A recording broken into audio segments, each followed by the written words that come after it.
Well, good morning. What you call something matters. Let me show you what I mean by that. Many of you probably know Art Olson, and a member here at Trinity for many, many years, that he has a little eBay business that he runs. If you Google Skyline General Products, you'll find his current listing on eBay, and there's quite a few items there. And most of those things are things that he's found around his house. You know, I don't know, how long have you and Betty been living in that house? Probably close to 40 plus years. So they have accumulated a few things. And so most of the items there are things he's found around the house. And if you ask Betty, his wife, she calls all of that stuff. But if you ask Art, he will say, no, that's not stuff. That's inventory. What you call something matters. So many of you know that like some of you, I grew up, my parents taking me to church every Sunday with me and my two brothers, and went to Sunday school and all the stuff that that was normal for us. And if someone had asked me, at that time, are you a Christian? I would have said, well, sure, of course I am.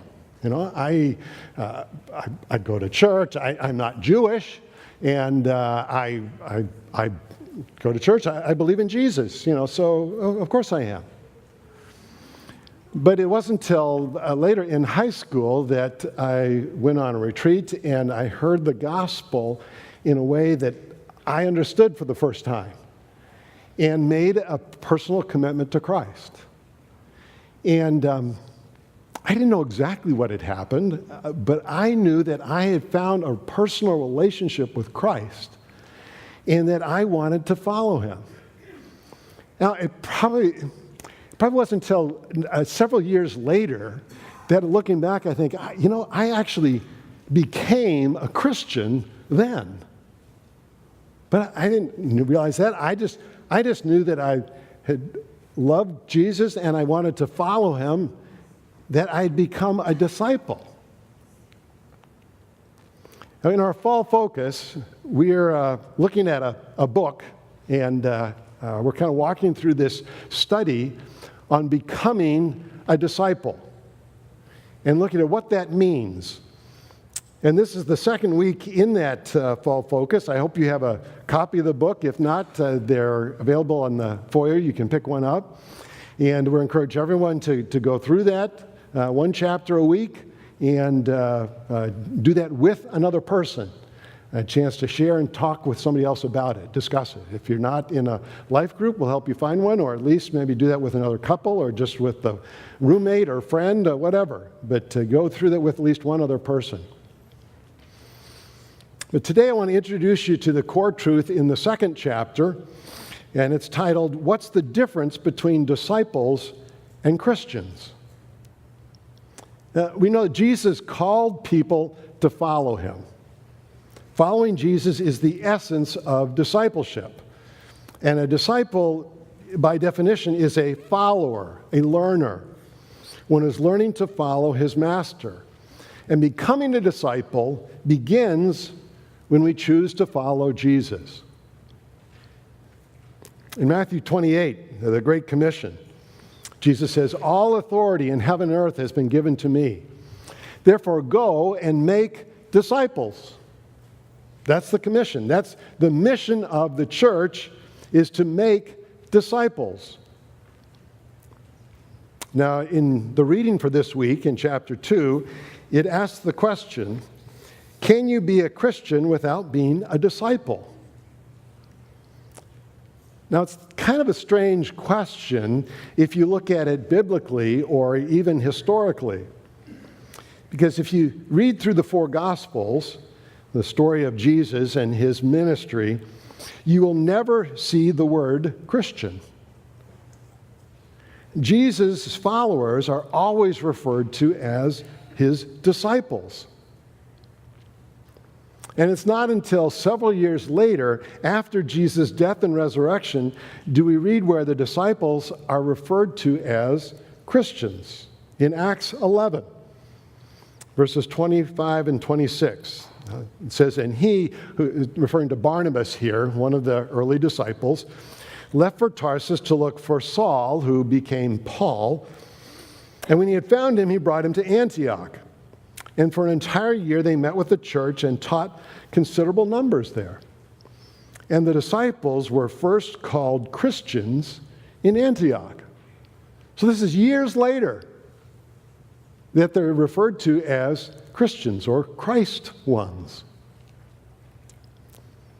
But it seems in our culture today that we've made a distinction between those two.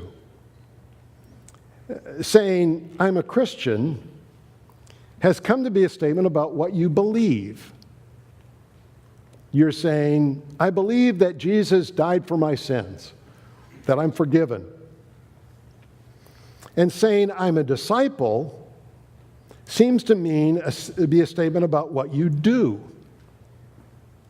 You're saying, I'm trying to follow Jesus. But biblically, there's no distinction between those two. There's no distinction between accepting God's grace in Christ and the commitment to follow Jesus. Let me put it very simply for you. Forgiven people follow Jesus. Think you can remember that? Forgiven people follow Jesus. Now, we could also say, perhaps in a context here, real Christians are disciples. Now, I'm not saying that it's easy to follow Jesus. He says some really hard things, some very challenging things, as we'll see later today. And as a result, even in Jesus' day, we read that some of the people who initially seemed to kind of believe, they seem to kind of be following him, they turn away. In John 6, you can read about this. Says that many of the disciples, when they heard some of Jesus' more challenging messages, his challenges to them, he says they heard this, they said, this is a difficult statement. Who can listen to it? And as a result, it says many of his disciples withdrew and were not walking with him anymore. So yes, it's not easy. And there are challenges that we face. And we're going to look at several of those today. Now, last week, we kind of introduced this series and started looking at Mark 8, verses 27 to 30, where Jesus asks the disciples, first he says, who do people say that I am? And they kind of gave the latest buzz on Jesus. And then Jesus turned to them and says, and who do you say that I am? And Peter had his reply, his statement, that kind of a turning point in the book of Mark, where Peter says, you are the Christ, the Son of the living God. And Jesus affirms that. He says, yes, that's true. And then he goes on. Jesus goes on then and explains the significance of that statement, of what it means for him to be the Messiah, and what it means for them to be one of his disciples. And that's what we're going to look at today. Let me read this section. This is, again, Mark 8, but we're going to pick it up in 31. Right after Peter's made this declaration and Jesus has affirmed it. Mark chapter 8, verses 31 through 38. And he, this is Jesus, began to teach them that the Son of Man, that's Jesus' favorite way of referring to himself, that the Son of Man must suffer many things and be rejected by the elders and the chief priests and the scribes, and be killed, and after 3 days rise again. And he was stating the matter plainly. Now Peter took him aside and began to rebuke him. But turning around and seeing his disciples, Jesus, rebuked Peter and said, "Get behind me, Satan, for you are not setting your mind on God's interests, but on man's." Jesus goes on. "For whoever wants to be my disciple must deny himself, take up his cross daily, and follow me. For whoever wishes to save his life will lose it, but whoever loses his life for my sake and the gospel's will save it. For what does it profit a man to gain the whole world and forfeit his soul? For what will a man give in exchange for his soul? For whoever is ashamed of me and my words in this adulterous and sinful generation, the Son of Man will also be ashamed of him when he comes in the glory of his Father with the holy angels." There's some hard things in here. Let me go through this and make some observations. First of all, Jesus' plans are different than our plans. That's very clear in his conversation with Peter here. And like Peter, we have our ideas of how God should work. We think we know what he should and shouldn't do, what's important and what's not important. But God's ways and plans are not the same as ours. His plan for Jesus was to go to Jerusalem, not as a triumphant king, but to a place where he would suffer and be rejected and go to the cross, a place of pain and death. Now, suffering and death didn't fit into Peter's idea. They didn't fit into his plan for Jesus, in part because he knew what that would mean for him. And they don't fit into our plans either. But just as there's no resurrection for Jesus without a crucifixion, so there can be no resurrection for his disciples without crucifixion. So that's the road that he calls us to. That's the road he calls us to walk, the same one that he walked. And Jesus goes on and uses three phrases to describe that, to describe what that road looks like, that road to the cross. The first, you could say that following Jesus or being his disciple means you deny yourself. Now, the word deny means to reject or refuse. Now, what does deny yourself mean? Well, denying yourself does not mean denying your feelings or your self-worth or living in denial. It can involve denying yourself certain things, certain pleasures, but I don't think that was Jesus' main point. You might recall that when, near the end of the Gospels, when Jesus was arrested, Peter sort of followed, but at a distance, and then he gets sort of more or less accused on 3 different times of being associate of Jesus. And what does he do? He denies him. He says, he ends up swearing, "I don't know the man." Peter denied that he knew who Jesus is. So in a sense, to deny yourself means to say, "I don't know that person."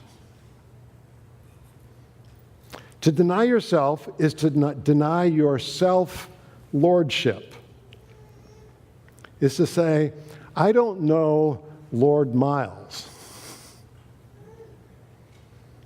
I do not bow down to him or her anymore." It means to reject or refuse to allow yourself to rule on the throne of your life, so that Jesus can rule as Lord of your life. So to deny yourself is to step off the throne.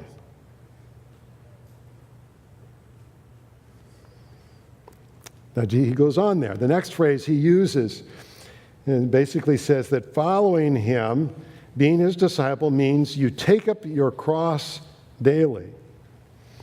Now, this phrase can also be misinterpreted or misapplied. Some people use it to refer to enduring, say, an illness or a disability or a bothersome relationship of some kind. This is my cross I must bear. But Jesus meant much more. See, for Jesus' early disciples, they would have a very clear picture in mind when Jesus used this phrase. It would invoke a clear image of a criminal forced to carry the crossbeam upon which he will be publicly executed, crucified. A criminal would take up his cross after he had received a death sentence, carrying that cross through the streets. But for all practical purposes, he was a dead man walking. A man on his way to crucifixion.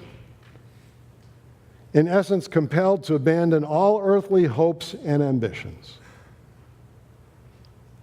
And so Jesus is calling his disciples to walk that same walk, to die daily to our personal ambitions, to walk the walk that Jesus walked,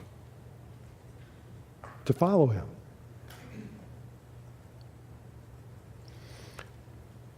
One more that Jesus refers to here, that following him, again, being his disciples, means you stop trying to save your life.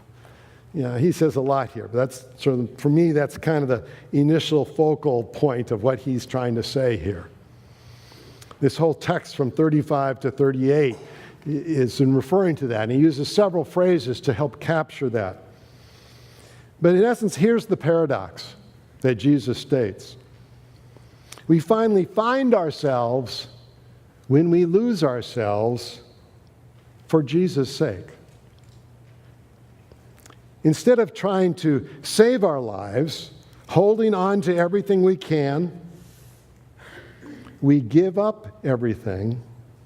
We give it all to him. Here's my home, here's my checkbook, here's my talents and my gifts, my brain and my education, my opportunities, my hands, my feet, my mouth.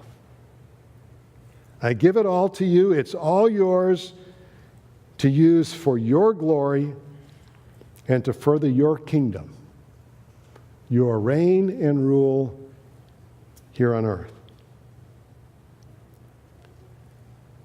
So following Jesus means following him to the cross, where we die to self.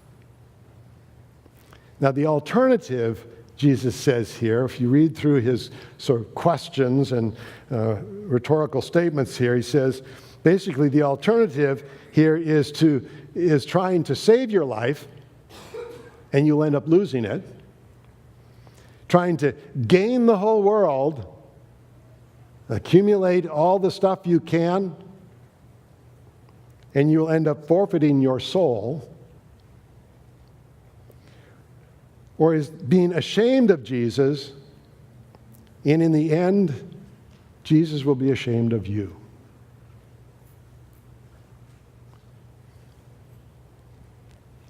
Now, Greg Ogden, the author of the book that we're doing this fall, in his other book, Discipleship Essentials, he defines a disciple this way. He says, a disciple is a person who has responded in faith and obedience to the gracious call to follow Jesus. Being a disciple is a lifelong process, none of us have finished this yet, of dying to self and allowing Jesus to come alive in us. See, that Coming alive, we've talked a lot about that. That's what we refer to that as life flow, of allowing the life of Jesus that's come to live within us, that the life of Jesus in us can flow through us to those around us wherever we go. To come alive in Jesus. But for that to happen, there's a dying to self that has to take place. And so here are some questions that I have for you to reflect on, to help you think about where God is working in you in that lifelong process. You're still in, we're all in that lifelong process of dying to self. So here's some questions. Where are you still trying to save your old life? If we're honest, we have to admit there's a lot of our life where we still have control, where we are still in control or trying to, where we're still on the throne. And so what part of your life are you still trying to hold on to and keep control? Second question. Where do you still cling to the world's values? In other words, what part of your heart is still trying to gain the world? As to use Jesus' phrase. And third, where are you ashamed of Jesus? Wherever or whenever that is or happens to you, that's an indication of where you are more concerned about yourself, your reputation, than you are about Jesus and his reputation, his glory. Wherever these are, whatever the Lord might be bringing to mind, there are areas where the Lord is saying to you, this part needs to die, so that he can then resurrect that with his life, with his work, and his plan and purposes for you. So that his kingdom, the reign and rule of God, can grow in your life. Let's pray.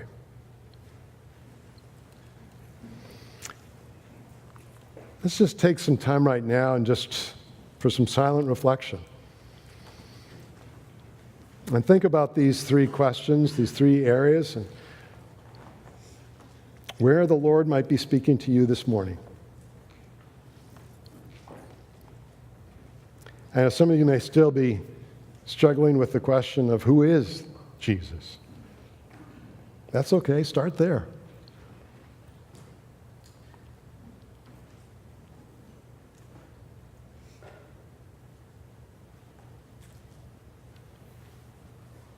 But where are you still trying to save your old life? Where do you still cling to the world's values? And where are you ashamed of Jesus?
Whatever those things are, the Lord has brought to mind.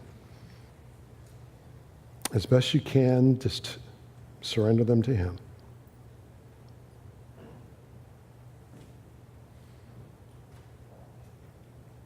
Offer them up to Him.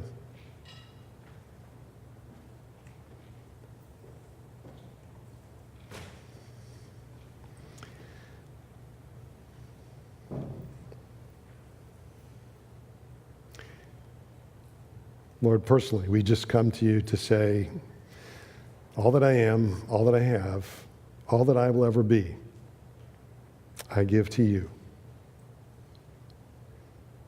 My time, my energy, my gifts, my talents, my earthly goods, my hopes and dreams of my future, my reputation. Anything else that you've shown me where I'm trying to hold on to my old life, Lord, I give this all to you, to use as you will for your honor and glory.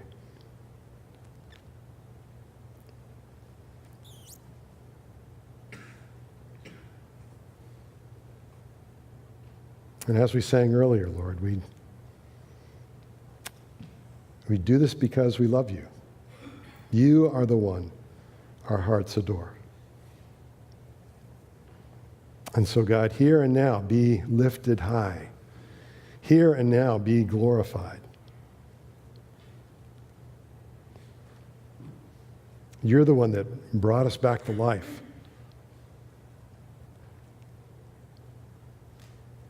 So here we bow to lift you high, that Jesus would be glorified.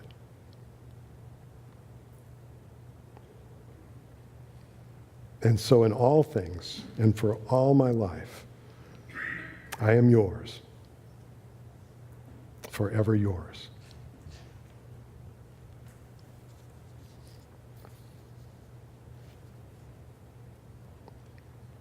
For your honor and glory.